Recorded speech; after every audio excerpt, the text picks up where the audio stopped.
সঙ্গীতের ভুবনে এক নতুন মাত্রা যোগ করেছিল ব্যান্ড সঙ্গীত।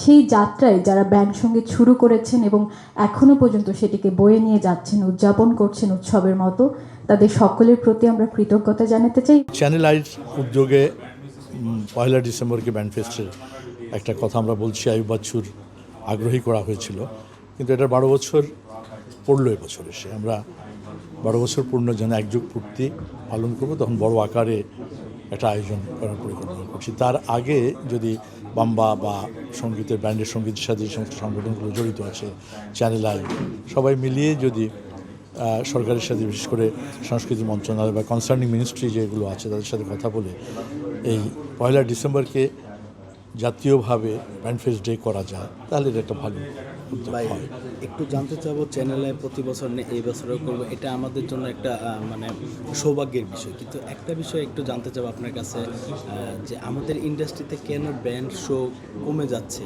এটা কি মনে হয়? না, এটা কমে যাচ্ছে কি অনেকটা কমে যাচ্ছে না, এখন মনে করেন যে গত সাম্প্রতিক সময়ের কারণে হয়তো কিছুটা লক্ষ্য করা যায় না, কারণ অনুষ্ঠানের দিয়েও তো কমে আসছে অনেক। হ্যাঁ, তো সেটা একটা কারণ হতে পারে, কিন্তু ব্যান্ড সঙ্গীতের চাহিদা যেটা অনেক কষ্টে তৈরি হয়েছে সেটা তো এখনও জাগ্রত আছে। আপনি দেখেন, যদি তরুণদেরকে নিয়ে কোনো সম্মেলন করা হয় তাহলে কিন্তু প্রথমে কনসার্টের বিষয়টাই আসে।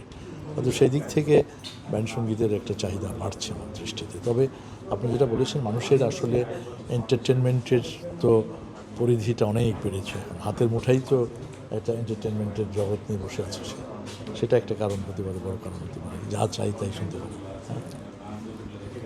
ভাইয়া বলছিলেন যে 1 ডিসেম্বরে যে আয়োজনটা আপনারা করতে যাচ্ছেন, সেটা আসলে কোথায়? এবারকার আয়োজনটা আমাদের স্টুডিওতে, বড় স্টুডিওতে হবে, কিন্তু আমরা 1 ডিসেম্বর যুগ পূর্তি যেটা করব সেটা অবশ্যই বড় আয়োজন এবং বাইরে, যেমন ব্যান্ড সঙ্গীত বাইরের খোলা মাঠে, সেটাই এটার চাহিদা, তাই না? আমাদের বিজয়ের মাসে বাংলাদেশের রক আইকন প্রয়াত আইয়ুব বাচ্চুকে নিয়ে গত 12 বছর ধরে যে আয়োজনটি হয়ে যাচ্ছে, ব্যান্ড ফেস্ট, চ্যানেল আই নিবেদিত। তো এই বছর আমাকে চ্যানেল আই থেকে বলা হলো যে এই আয়োজনটির সাথে সম্পৃক্ত থাকার জন্য।